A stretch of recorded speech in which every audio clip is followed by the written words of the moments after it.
Thanks everybody for jumping. We are recording this, so we will have it up and online. But as I mentioned to Peter earlier, any of these workshops we do, and I'm going to do them every 2 3 months, you get more value out of coming to them live because there is going to be a lot of question answer workshop portion to this. So it's important to try and like make these live if you can. That being said, let's start jumping into it. Um, so what this seminar is not, because it isn't like an overview of what Leads 21 is. I'm not going to. I mean, if you've never heard of Leads 21, you don't know anything about it. You'll probably get a bit of a sense as we go, but I'm not explaining the program start to finish. This is kind of like an update seminar. If you are interested in the program and you don't know much about it, these are two resources I'd suggest. Head over to Leads. Excuse me, I shouldn't have started drinking a pop 2 seconds before starting this workshop and getting burpy. But anyways, leads21.ca is a great resource. It's a Google form with a couple of videos. It talks a little bit about what Leads 21 is. You can fill out that form if you're interested at all in the program. You're not committing to anything by filling out the form. It's just giving a little bit of information so that when I call you, and that's what you're committing to, you're committing to me calling you. We'll chat about it a little bit more. I'll answer any questions and we can just talk about whether or not it's right for you. We also have an Excel course. If you use our Excel platform, I definitely suggest taking a look at it. I've done, I think there's like 10 to 12 videos in there. It's our full training course. I get everybody who's going to join into the program to go through it anyways. There's a QR code there. You can just, if you go into Excel too, if you don't have a chance to scan the QR code, just search Leads 21. It's one of the courses that comes up. It goes over everything from start to finish about like, how online leads work, whether or not it's right for you, talk about business planning and how Leads 21 can fit into your business plan. Talks about some of the nuts and bolts of using the platform, which is Agent Locator, the technology platform we use for Leads 21. And then also a little bit about leads conversion and just strategies in that regard. So it's like a bit of a primer on Leads 21 and how it works. So if you're looking for more of that information, the Excel course is where I'd point you. That being said, today, this is what we're going to be talking about. So I'm going to be giving a bit of an update on how the ad campaigns have been going in the different regions. I'm going to be talking about our Facebook campaign because last workshop we did, I was talking about, okay, we're going to be testing out Microsoft ad campaigns, Facebook ad campaigns, and see how they go. So I'm going to give you a bit of an update on how those have been going in terms of like the numbers we've got. We're going to be opening the floor and chatting to the different agents who've been working these Facebook leads, just to see if it's something that we want to pursue going forward. We're going to be doing a little bit of a lead quality comparison, again, Facebook versus Google, but also just talking about how the lead quality has been coming in from a purely objective number standpoint. I'm going to be pointing everyone in the direction of some resources, and we'll just open it to the end. I've got some like kind of open forum questions and a bit of roundtable discussion we'll do at the end. So I'm going to start with some success stories. This is, thanks Farshid, much if you're in the call right now, but he was like, you got to like really bump up the success stories. It's a good program. So okay, the first slide I'm going to start with is just a little bit of this. I jumped in everyone's office meetings, I think back in November, and I talked a little bit about this stuff, but at least my own program is going pretty well so far. We've had 22 agents are in the program. 17 agents are currently in the training process too, looking to get into the program. A lot of people are like, hey, we're going to wait until the new year starts, put it as part of my business plan, jump in. So we've got a lot of people are active in this, more than we expected would be at this stage. We've given out over 800 leads. We've had, and this is just, I don't know the exact numbers. I can say 2+ because I don't know every single listing that may have come out of this or purchases. But I've confirmed at least 2 listings that have come out of this program and at least 8 purchases that have been confirmed from deals out of this too. So we've had a lot of success too. And these are good numbers for the number of leads we've given out. Typically you hear 1% conversion on online leads. We're above that. And this is even just the early stages. A lot of online leads, like the number you always hear in the industry, takes 6 to 9 months for leads to kind of come to fruition. And we're just in the early stages. So like these numbers don't actually show like the whole end result of the conversion numbers we'd be seeing. So what I'm seeing here is that we're getting conversions which are higher than the industry average, which is amazing, which shows, it's a credit to your skills as realtors about the strategies we're deploying on converting these leads. And then just also too, like I try and follow up with a lot of the realtors that are in the program. A lot of them say, like, yeah, I've got like a ton of active buyers on the go, work with a lot of people. It's been great. It's been great. It hasn't worked out for everybody. There's always people that just one leads aren't for them. And that's perfectly fine. I'm not here to like promote and push people into using Leads 21. It isn't right for everybody. It's definitely something you want to think about if you want to include this into your business strategy, but it's something that you want to make sure you're fully committed to if you do decide to jump on that train. Okay, so let's just get into the update on how the different markets have been going. So just these are the markets that we're in. By the way, like I had this question last time. You don't, if you are interested in jumping into Leads 21 and in a market that's not on this list, that's perfectly fine. We can expand into new markets. That's not a problem at all. This just happens to be where the agents are advertising currently. So that's where we have the data for it. We can do it anywhere you want, right? There's no limit to it as long as it's within Ontario. So the places we're looking at are Bradford, which is new since the last time I did this update, Hamilton, Innisfil, Kingston, Newmarket, Richmond Hill, and Vaughan. So the biggest question everybody has, okay, what are the costs per lead, right? And we're in a notoriously a bad time of the year where leads are more expensive. They fluctuate throughout the course of the year based on like how many people are looking to buy, right? So this is probably the most expensive time for leads, but the leads cost is actually in not a horrible place. It's where we're kind of expecting them to be. As you can see, like I'm not going to read off everyone on the list here, but we're in the realm of $18 to for most regions, like below $40 per lead. There are a couple outliers, like Newmarket. However, that being said, if you heard for the last update, Newmarket is a lot lower cost per lead than it was previously, which 60% lower since the last update I did, which is amazing. I've been working with Agent Locator to try and get these cost per lead in the proper ranges we'd like to expect. Bradford's a little bit higher. We just started in Bradford, and it usually takes a little bit of time for these campaigns to normalize. So we expect that to be in the $20 to $30 range before the spring. And as the spring comes around, we expect these numbers to go down. And again, this is full transparency. Like I don't work for Agent Locator or anything like that. We're not making any sort of commission on people who sign up for this program. My goal is to get all this information clear to you so you know what you're getting into if it's something you're looking at. Just overall, though, it's $27 is the cost per lead we're seeing across company wide currently, which is 12% lower than we saw in October, which is pretty good. Okay, so the next big thing I want to talk about, and we're probably going to spend a lot of this workshop talking about this because this is one of the new initiatives that we've dove into over the past couple of months, is the Facebook campaign that we've been doing. We haven't been doing it in all the markets. We've just been testing it out in some of the markets, especially the ones that haven't been performing the greatest, like Newmarket and Richmond Hill. And we've been doing it in Kingston as well, and Bradford, just to see what kind of quality, what kind of cost per lead we'd be getting, with the intention of being able to share this experience with everybody, to see if this is something that we want to push forward as a standard offering going forward as part of the Leads 21 program.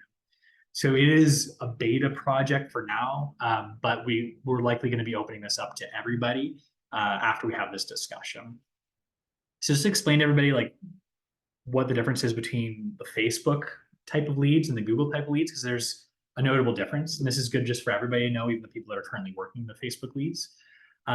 With all the leads prior to starting this Facebook program up, all of the leads that came in through Leads 21 were buyer leads, right? They're coming through Google. We pay for ads on Google. So if someone's searching homes for sale in Newmarket, one of the sponsored ads that comes up at the top would be our website. People would click on that link if they're interested in homes for sale in Newmarket. They'd come to our site. When they click on the listing, it would present them with leads capture form. They'd fill out their information, and as long as they send it through, it comes through and we've captured that lead, and that's where it gets sent to you guys, the agents, right? So Google has a very targeted method of capturing leads. People are going on, they've got intention, they're Googling homes for sale in a certain region. It's very intentional advertising or lead capture. Facebook's a little bit different because someone doesn't necessarily go into Facebook being like, hey, I'm going to go to Facebook because I'm interested in buying homes in the Newmarket. Right? They're just going through their social media feeds. Facebook is a really good algorithm for trying to identify people who might respond to ads.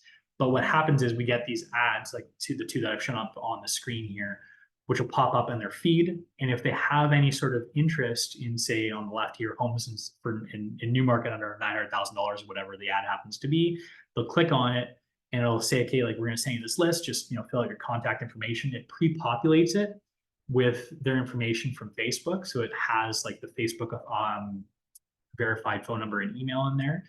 And it says in exchange for this contact information, we're going to send you this list. It essentially sets them up on a saved search campaign with our website and brings the lead into our system. It sends them a quick text message afterwards saying, okay, just making sure you got that set of listings that we just emailed you, just so you know you can go to our website. Here it is. Here's your username and password. We do present them with a link to log in, but most people we found don't actually click on that link. So we've just kind of nudged them to show them that there's extra value in the website as well. So that's the buyer side. The seller side, it's not the nugget we're giving them in exchange for their contact information isn't like a list of homes. It's actually a guide, and there's different strategies we're going to be employing down the road. This is just the one we started with, which was to give them a guide if they're interested in increasing their home's value, like 7 tips on how to increase that value of your home. The idea is people that click on that are potentially interested in increasing the value of their home, potentially looking to put it on the market. So they fill the contact information the exact same way as they would in the buyer leads. And it comes through to us. We email them a copy of the guide and send them a text message. Just make sure you got the guide. I'm here to help you. That kind of thing. That's where the lead that comes through gets piped into our flow. So you can do the follow-up, contact them, and work the machine on that side of it.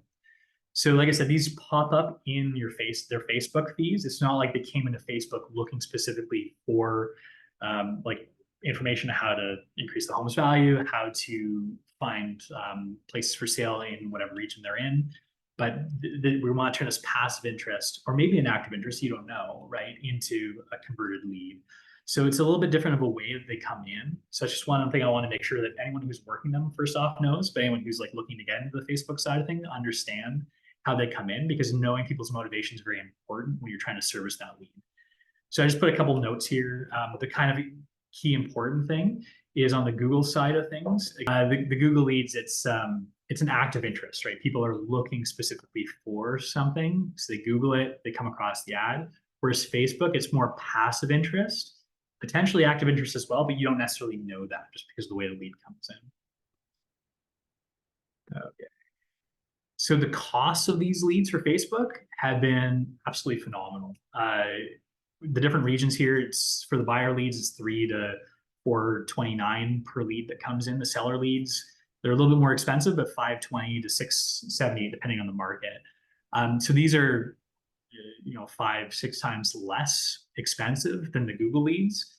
That being said, volume isn't necessarily everything, right? So we need to try and have that kind of conversation today, and I'll open the floor shortly to that. But this is very promising, right? For anyone who wants to work a higher volume of leads, this is a very good source for it.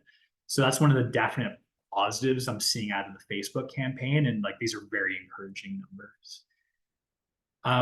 Before we open the floor, because I'm definitely going to talk to everybody and like just have a bit of a conversation for people who've been working on those Facebook leads, just to kind of get an idea on how they've been going. But I do want to talk to the lead quality comparison we've been seeing between the two. This is purely objective. Okay, these are the leads that come in. I went through every single lead we've had since September, and I filtered them into categories: the Google leads and the Facebook leads. And for the Google leads, I looked at the ones that and categorized them in different buckets. Ones that had valid phone numbers and emails. That's this. I'm not sure you see my cursor here, but the big green chunk.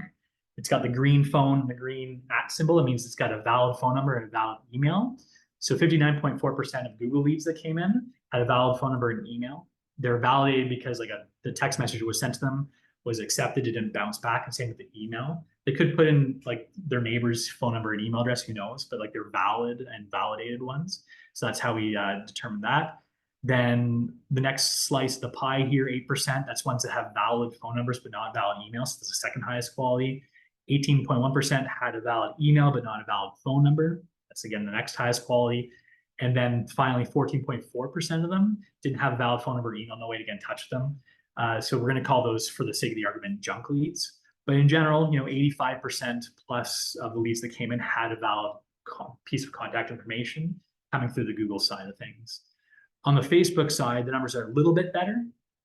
68.4% had valid both phone numbers and emails. 8.6% had valid phone numbers only. 17.1% had only valid emails, which means that 94%, if I'm doing the math correct there, had at least some sort of valid contact information to get a hold of them. That being said, like just having this information doesn't actually mean they're going to pick up the phone, doesn't mean they're going to have a good conversation with you, but these are just the purely objective numbers about how the information is coming to us for these leads. Okay, so that's like the little bit of like the summary overview. I do want to pick on a few people who've been working specifically both the Google and the Facebook leads, just to kind of get a bit of an idea of the comparison of how they've been going on both sides of it. I'm going to start So just to prep everybody, Val, Farsheet, and Carson, I think I saw all three of you in on the chat here, and you're probably going to pick on you guys specifically. Maybe I'm going to start with Farsheet. I know you've been piping a lot of these Facebook leads, and you've been doing a lot of the Google leads forever. So you might be a good person to talk to. And Val, feel free to jump in here. Anyone else who's been working with Facebook leads too that I might not have seen jump in here, just to see like how those Facebook leads have been going compared to the Google leads. So Farsheet, how have you been finding them so far? Okay, so hopefully you guys can hear me because I had to dial in with my phone. You know, in terms of those numbers that we saw in the Facebook leads versus Google, so pretty much like they're about the same as far as like, you know, people who are active and willing to talk to you and whatnot. So it's surprising to see that with Facebook, and knowing that you're paying a lot less for it. A lot more leads from Facebook I'm getting. I think since, you know, depending on what you're advertising, I think since we've been testing, I had something over 45 leads or something like that from it. And so I haven't gone through the numbers to see, but yeah, there's some people that are, you know, willing to chat with you, and they're the same kind of as far as like some surprises of how you got my contact information, and you have to kind of explain to them. Same thing with Google.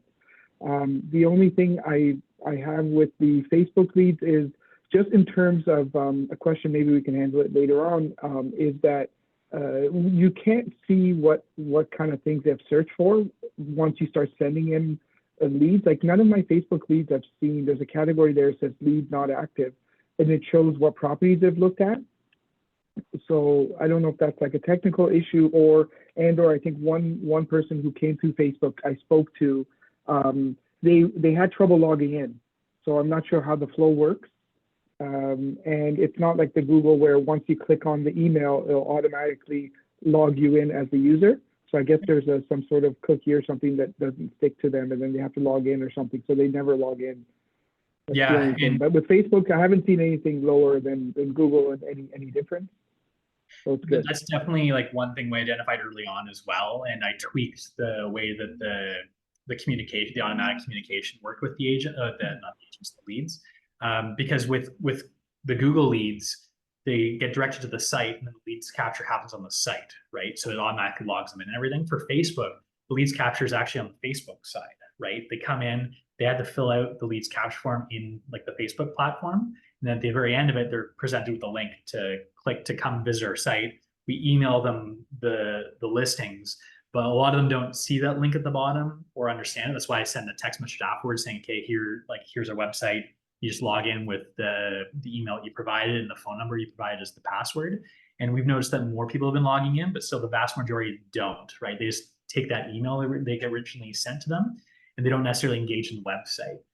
One thing I've talked to some agents about is how you can always turn these like issues, I'm gonna call them issues, into opportunities. Be like, hey, just like, so you know, like I know it's not the great like with Facebook and stuff, but you do have access to our site. Like, you can help them like get access to the listings, stuff, help show that value, help kind of break down that barrier, get like a little bit of trust going on with the client.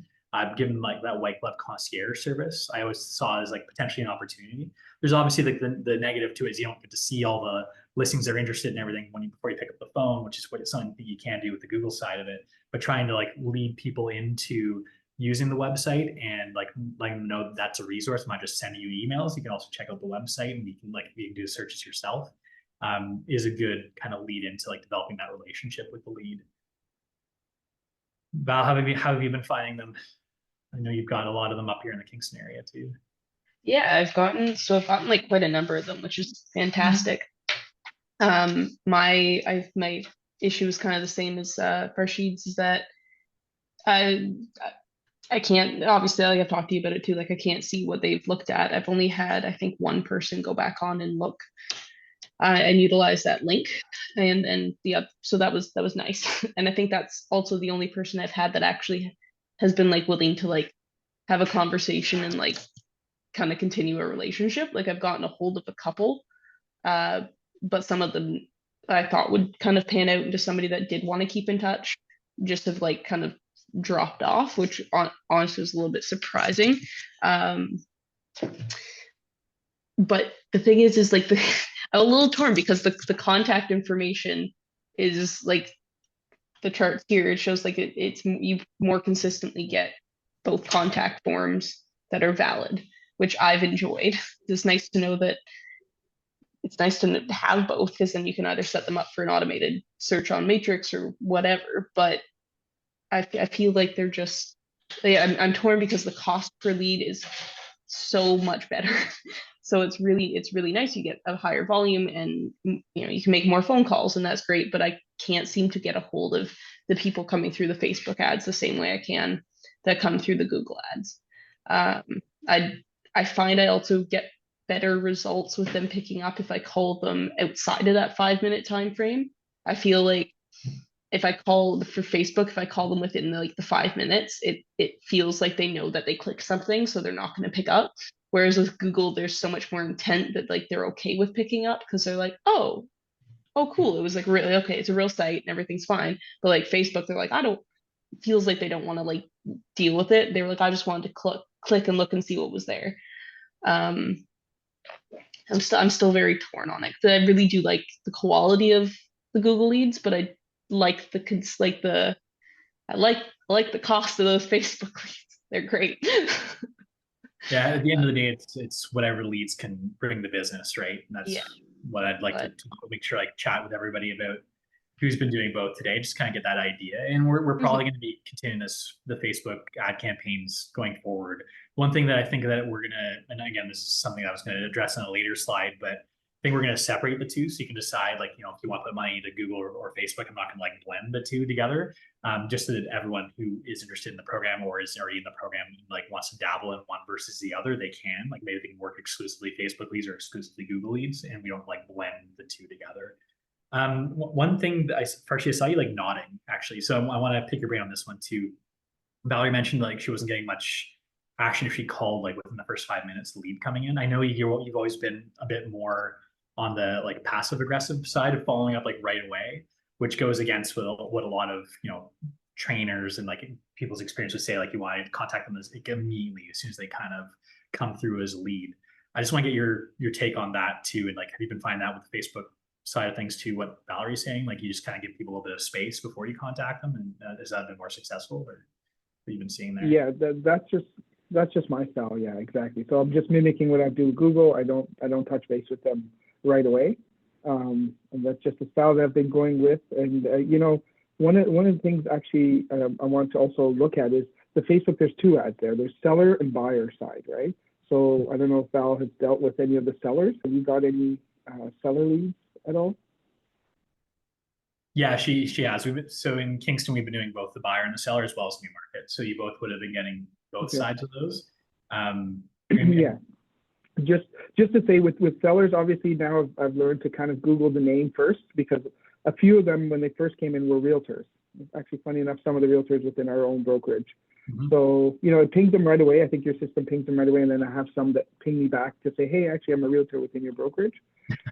So if there's anything in terms of how we can filter out, I know I spoke to you about about somehow if we can do that. But if anything, I want to see what Val's experience is with talking to the seller leads on Facebook, as far as any traction there, getting any conversations.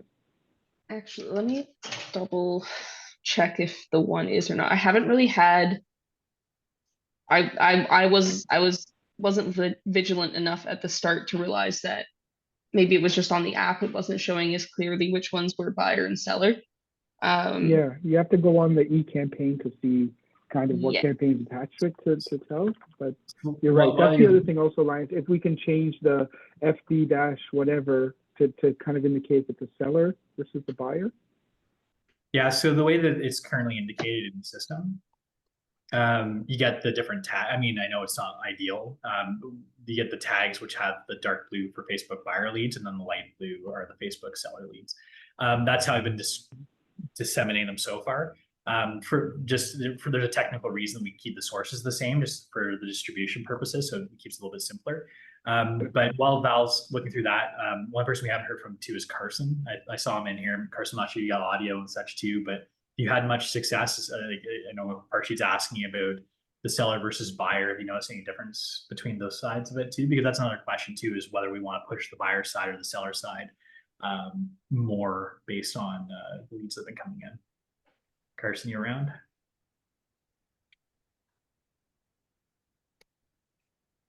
I think I saw him in here.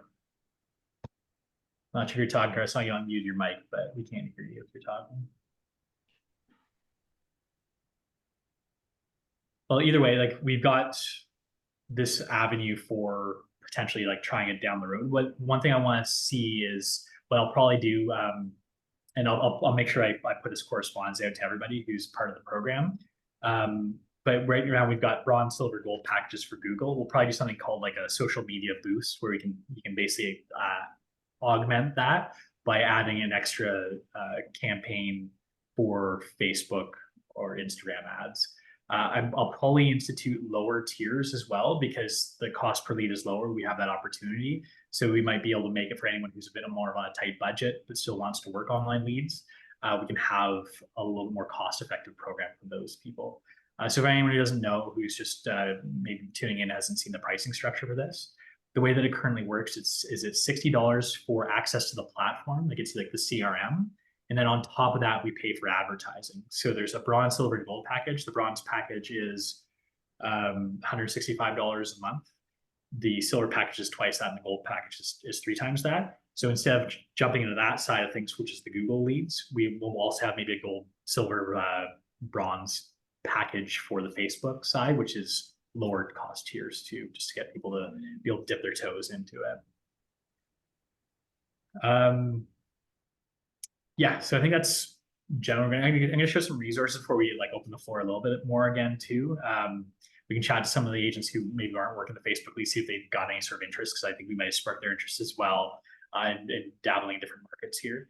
But one thing I pointed this out last time I did the seminar too, but a lot of people keep asking me about resources for converting online leads. Agent Locator actually has a really good training program. If you log into your Agent Locator account, you have to be part of the program to get access to this. There's this little graduation cap in the bottom left. If you click on that, that brings you into like a lead conversion course. It's completely free. It's just part of like being part of Agent Locator. And it's like several hours of like different Zoom videos, which go over like real world situations, actually show you some calls that are happening. They talk about handling objections, like how to be persistent, like how often you should be calling, all those sorts of things. It's a really great program to go through to get that information. We do have like the online training that I do, but that's more just like a cursory overview. This really dives deep into like all the different scenarios and everything that you might be interested in that might come up. The other thing I wanted to point out too is we do have a WhatsApp group for anyone who's part of the program.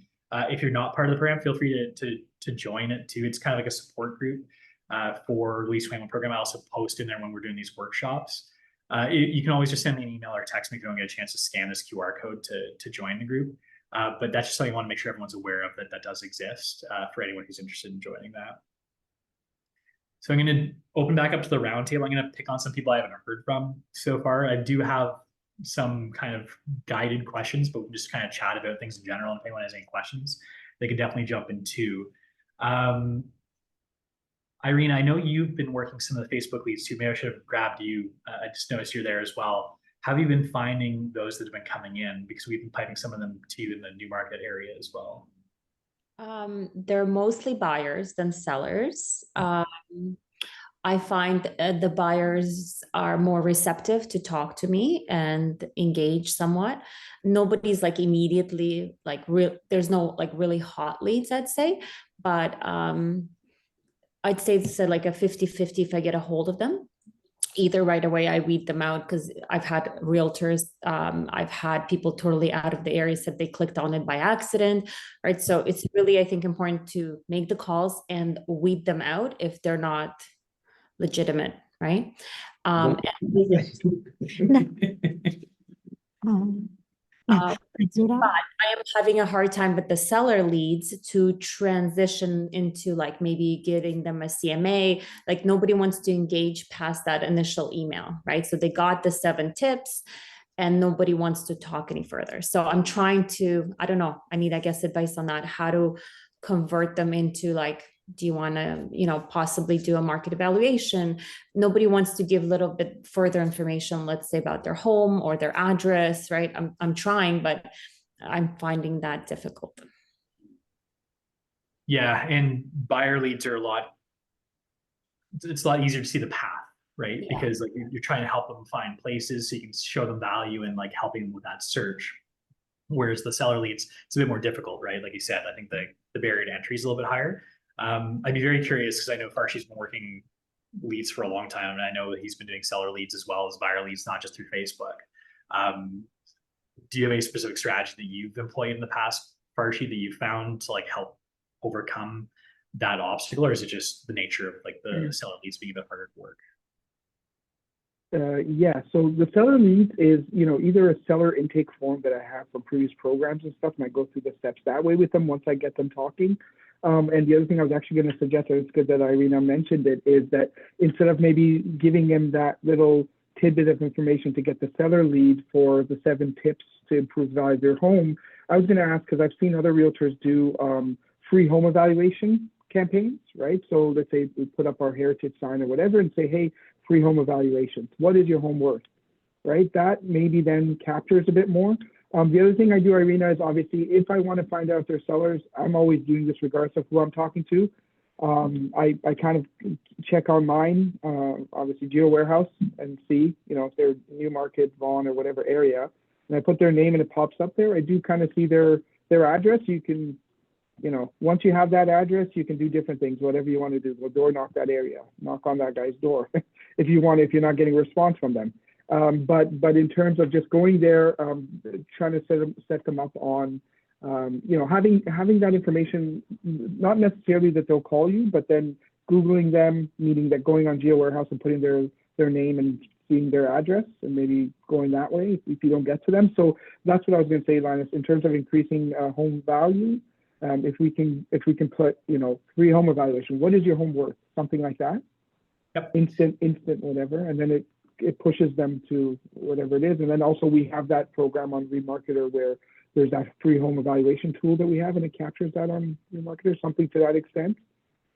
Yeah, no, for sure. And one thing that is definitely part of the program going forward too is because you need to cycle these ads or else they get stale. Even just with a short amount of time we've been doing it, like the cost per lead is cheaper to start, and then it gets more expensive as you go because most people have already seen the ad that are going to engage with it. So every couple of months, the plan is to cycle through to a different ad, right? And I'll make sure I communicate that to everybody who's part of this program. Free home evaluations was next on the list. On the buyer side, we're talking about curated lists as well, like maybe in the spring, like homes with pools in Newmarket, like that kind of thing, right? So we filter down to more niche things, like we do power of sale lists and things like that as well. But I'm open to any sort of suggestions on what those will be. I'm going to make sure that we keep it consistent across all the markets as we cycle through, just to make it a little bit more fluid for communicating to everybody what is currently active. So we'll do like, okay, the first 2 months we'll do this, then the next 2 months we'll do this, and the next 2 months we'll do this. I'll communicate to everybody who's part of the program.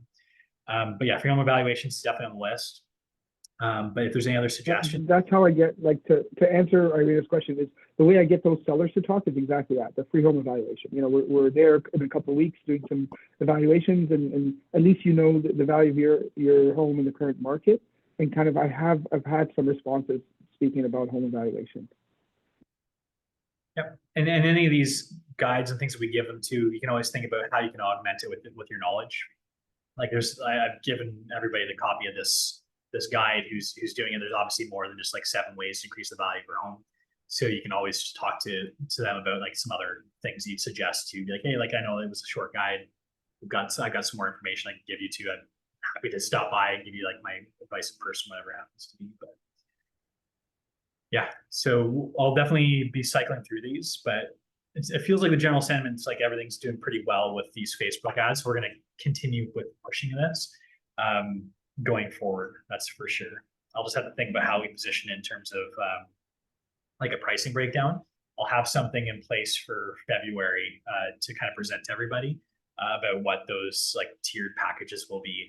And this is definitely a great solution, especially for those markets that are a bit more saturated in the Google advertising side of things, where the Google ads are a bit more expensive to get out there. So I'm glad that we have this alternative solution. We did check out Microsoft ads too. I mentioned that off the top a little bit. They didn't perform very well, so we pulled the plug on that pretty quickly.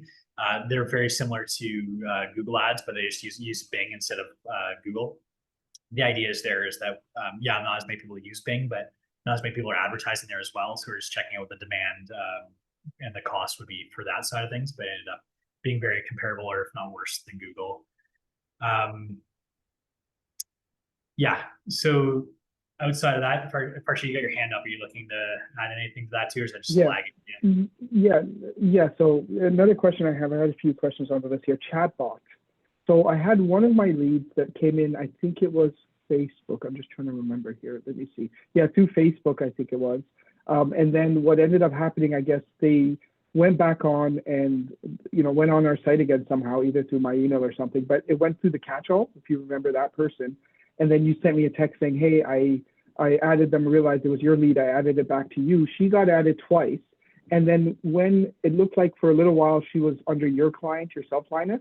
And I saw that you have your chatbot enabled, and the conversation it had with the lead by itself was like mind blowing. Like it's like once the lead responded. So are you testing out the chatbot?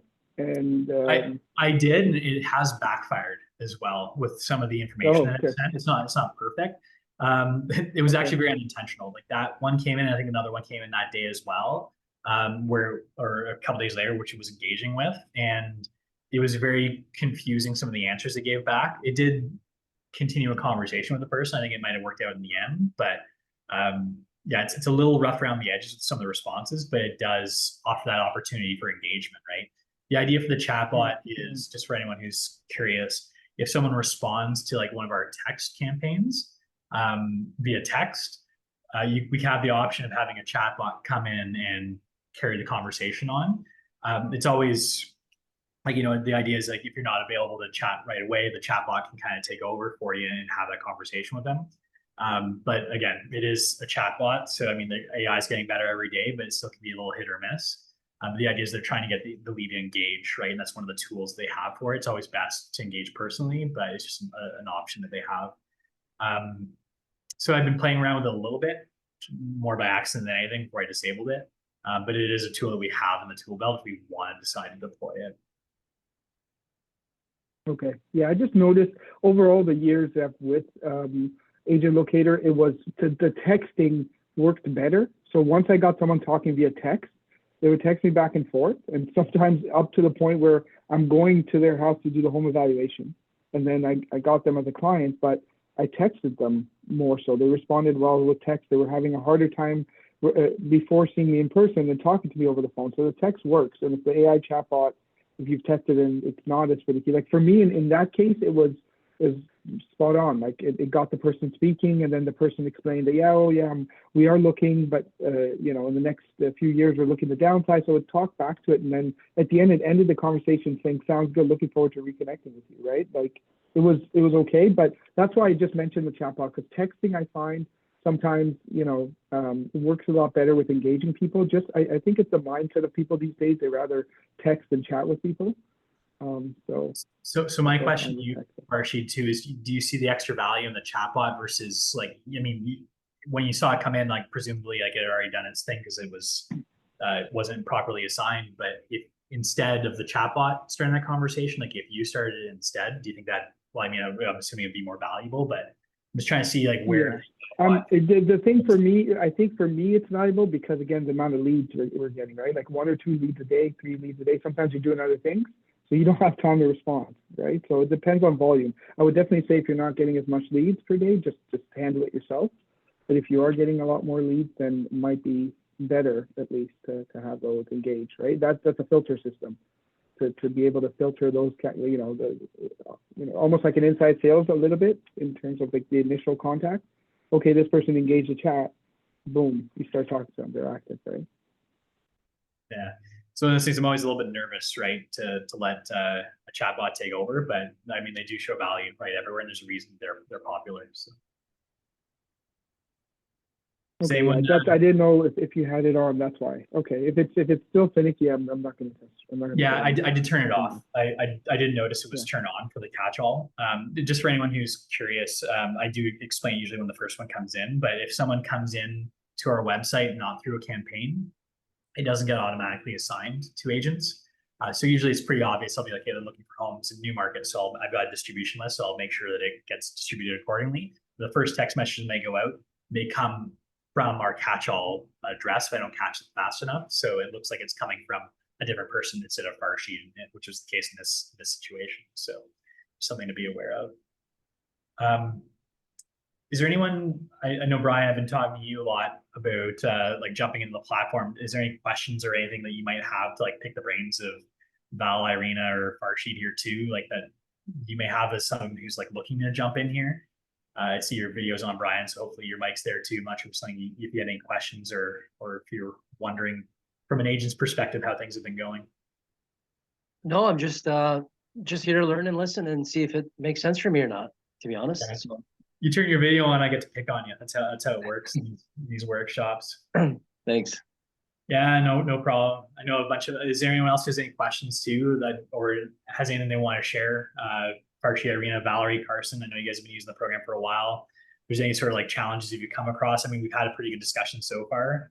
But if not, we can start winding things down. But if there's anything anyone wants to chat about, let me know here. Linas? Yep. I couldn't join in for some reason through Excel, and I discovered that there was a link that I could click on in a separate email. For some reason, when I logged into Excel, it says join meeting, but then it says that the leader has not started the meeting, but you did indeed start, and finally discovered that there was a email sent with a link that worked. That being said, my question to you is, I've missed the better part of the beginning of this workshop. Do you mind me calling you perhaps later today or tomorrow or sometime during the week? Don't mind at all. And I've also recorded this, so a little bit caught up on the first end of this. Yeah, for sure, Nicole. Like I've got it recorded as well, so I'll make sure that we post it. I'm going to post it unlisted, but I'll make sure that I send it out to everybody who attended the meeting today, just so they have access to that video, so they can see anything they might have missed. Oh, okay. Yeah, okay, this is being recorded? Yep, it's being recorded. At least I hope I'm doing that properly. Okay. Oh, great. So sorry for the redundant question then. Oh, no problem at all. Sorry that you had problems getting in through Excel. That's probably my bad somehow. I got to get used to using Excel to start these things up. All righty. No worries. Thank you. No problem. Irina, you had a question? Yeah, regarding area, if we're doing Facebook ads, they're cheaper. Are you able to expand outside of Newmarket, maybe capture Aurora as well on Facebook? Yeah, for sure. And like we're gonna handle the Google and the Facebook leads completely different. We do have agents that are working multiple areas now. As I've always recommended, like you want to make sure you have a kind of like a minimum budget for a certain area to make sure you actually get like a set of leads coming in. But Facebook, because the leads are a little bit cheaper, it gives you the opportunity to like maybe just put like a smaller ad budget towards like Aurora or wherever you happen to want to put them to. And we can open them up to like whatever area makes sense as well. I mean, it doesn't have to be any ones that we've currently had on the list of areas we've been looking at. I'll send out an email to everybody who's part of the leads program, like even the people that haven't been involved in the workshop today, just to like see if there's any other areas that people are interested in dabbling in, and we can just continue that conversation from there. But do you still want us to buddy up with somebody so that it's cheaper per lead as going on our own, right? Like me and you talked about this regarding some of the markets, right? So the way that Facebook leads work, I think it's fine. We have a pretty low like daily budget, and it's not as concerning to me as the Google campaigns. For Google, like there's this weird technological barrier where you have to have a certain amount of ad spend before like the actual campaign becomes efficient. Whereas Facebook doesn't seem to have that issue. Like you could have a budget of like a couple dollars per day in an area, and like you'd be the only person on that campaign, you still get leads coming in. Yeah, that's what I figured. Yeah. Yeah, so you'll be okay there. Okay, awesome. No problem. How about you, Peter? I saw your video pop on there. Yeah, I just don't want you seeing me with my foot on the desk over here while I'm listening. At least your eyes are open. Yeah, my question is like for the leads, right? So when you actually get them there, how do you scrub them before you send them out and they get paid for? That's my kind of question or concern, I said. So they're not scrubbed at all, and like there's no sort of cost certainty. It's not like you only pay for leads that come through. You pay for the advertising, right, on Facebook or Google, and then the leads that come through like different leads capture sources, like through Google, like coming through Google search to our website. Then if they sign up and click the OK button, which says they send their information along to log into the website, it just goes directly to you.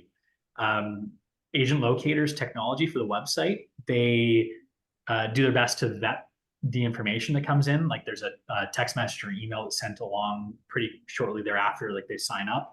And if those bounce, their user experience is interrupted and they're asked to like update their email or phone number, whatever it happens to be, to get a valid phone number in there. So Agent Locator is a little bit aggressive on trying to make sure they've got valid information. That being said, like if people get that user experience interrupted, they're not necessarily going to they may just like, close the browser or whatever, move on. But they do try and push a little bit to get the valid information. We don't do any sort of ISA, like inside sales agent scrubbing. We don't call or get in touch with them in advance. It's just the automated systems that kind of come into place. The leads that come in are like, I'm going to call them raw leads. No one's contacted them directly yet. So there's no lead scrubbing. And it's not the kind of thing too, like it's a bit of a numbers game, right? Like the cost per lead can vary from month to month, because if you had 3 more people 1 month decide to fill that form compared to the month before, like it affects your cost per lead, because you spend the same amount on money, but you just happen to have more people that come to conversion or come through as a lead that month. It's kind of like a bench ad, right? Like you might have a bench ad up for a year. You might get 2 calls. You're paying the same amount every month. You may get like 3 calls in February and nothing for all summer, and you might get a couple in like December, right? Like you don't know when the leads are going to come in and how frequently they're going to come in. Just over time, like those numbers kind of like level out, but there's a bit of like a statistical game to it, right? So you might be doing this for a month, you might get 10 leads, you might be spending the exact same amount the next month, you might get 15, you might get 5. So there is a bit of like statistics that kind of come along with it. It's not like we just, every lead that comes in, it's like, okay, here's $5 from Peter, here's your lead. That's not how the program works. It's basically based on the advertising budget. Okay, so for example, like, I mean, there could be, let's just say, I don't know what number of people, let's just say for new market. And how do you distribute those accordingly? Like, is that entirely up to you, or is that automatic? How's that currently work? It's done completely automatic. So I'll just use an example. I'll try and keep the math easy, just like for the sake of the argument. But let's say there was 2 people that were working, let's just say Thornhill, since we don't have anyone there. Let's say it was you and Brian. You decided today you want to sign up, you want to do Thornhill. You both want to spend for the silver package, so you're spending the equivalent amount. So half the leads from that total budget would go to you, half would go to Brian, because you're both spending 50% of the total budget. If you had another person jump in, they were only spending the bronze level package, then you and Brian are spending twice as much as that other person. So you get twice as many of the leads that came in would come to you guys, right? So it's proportional based on how much you're contributing towards the total ad spend. At the end of the day, like the more agents you have, the bigger the ad spend pool is too. So it's not like, if you're sharing with Brian, you're getting jilted here in terms of like half your leads are going to him, because now like your budget is twice as big. So you're getting twice as many leads coming in, and you're just piping half them to you and half them to Brian. Hopefully that was explained well, but it's done automatically. There are some that slip through the cracks, like one that Archie was mentioning, like someone might come to the site through the ad, they might not sign up, they might come back later and sign up, and we didn't know where they came in. So what I'll do in those cases, I've just got a list and I just go through the rotation again, the same thing, just proportionally. Be like, okay, it's like Farshid's up or Irina's up in Newmarket, and like make sure there's like the proportional distribution based on how much they're spending for those random leads that come in. Sometimes they're duplicate leads too. Like they'll already have signed up before and they come back and they forgot their username and password or whatever, and they'll sign up again. So I do a quick vetting just to make sure they're not already somebody else's lead. And if they are somebody else's lead, I just assign it to that person. Okay, that's great. Yeah. Hey, Farshid, that hand's back up again. Yeah, just to add to that. So Peter, saying like just the numbers in terms of, I think I'm on the gold package or the highest package, but I've had like for the month of January, I'm just looking, I had 32 leads come in, and I always say you talk to 10% of them, and it's pretty much, I think I spoke to, either automatically or when they texted me back or me having the time to call them, I spoke to, 3 to 5 of those, right? So just to understand what kind of leads and how much you're spending, I had more than 1 lead per day, or almost at least 1 lead per day. 32 in January, and we're on the 23rd day of January. Yeah, just to Or give some something like context to that, like, a lot of that was Facebook leads, because he was part of like the Facebook beta program. So I'd say probably 90% of those that came with were Facebook leads. You know what? It's not too bad. I'm looking here, and it says there is, unless I'm going back further, 10 of those. Let's see, 1, 2. So 8 of those leads were Google. Not too bad. Yep. Just make sure like expectations are understood, because the cost of the leads, like these, like it was, again, depending on buyer or seller, but like $3 to $5 to $6 for the Facebook leads per lead is what we're seeing in January. Whereas the Google leads were, depending on the region you're in, for Farsheet's example, it was about $46 per lead that was coming in. So it just kind of depends on the area, as well as the month, as well as the source leads that you want to come in. Yeah, what I definitely recommend for anyone who's looking to dabble into this is to try a mix of both Facebook and Google leads, and just, make your informed decision after trying them both for a bit. And there's no, like, you don't have to lock anything in. You can jump back and forth. Obviously, I think it makes most sense to try and stick with something for a few months before making those informed decisions. But we do have the flexibility where you can jump around, shift strategy along the way.